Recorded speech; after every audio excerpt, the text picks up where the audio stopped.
Welcome to the first day of the biggest and normally the sunniest festival in the world. Unfortunately, I think the only accessory the celebrities are going to need tonight is a brolly and a Mac. However, one thing will be shining brightly, that is the stars. And this year the Cannes jury is headed up by the biggest filmmaker of them all. That's director Steven Spielberg.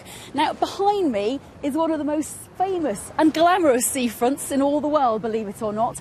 Those tents and pavilions you can see at the moment, they're set up especially for all the parties over the next fortnight. And a lot of the celebrities actually stay in those hotels. Great excitement yesterday as a huge crowd gathered as we saw Eva Longoria and Hugh Laurie, of all people, arriving. And the streets are swelled with around 100,000 people. That's press, filmmakers, film marketeers, all eager to see the next big thing for the next couple of years in the film industry. Now, I can tell you that the paparazzi are already camping out because there's a lot of talent appearing in the 21 films competing for cinema's most prestigious prize, and that's the Palme d'Or. Now, one of the films that we're most eagerly anticipating is a biopic on the entertainer Liberace, and that's called Behind the Candelabra. It's made by Steven Soderbergh, and it's actually one of the first ever made-for-TV films that's ever been allowed to compete at Cannes, and we think that's because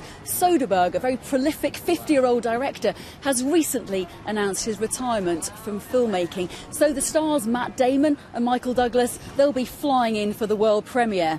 Now, who else, you ask, can we expect to see over the next couple of weeks? Well, there'll be Clive Owen, Marion Cotillard, names like Kristin Scott Thomas, Audrey Tautou, who's holding tonight's ceremony, and a couple for the girls, Ryan Gosling, hopefully, and Justin Timberlake, who's in town to promote his new Coen Brothers epic.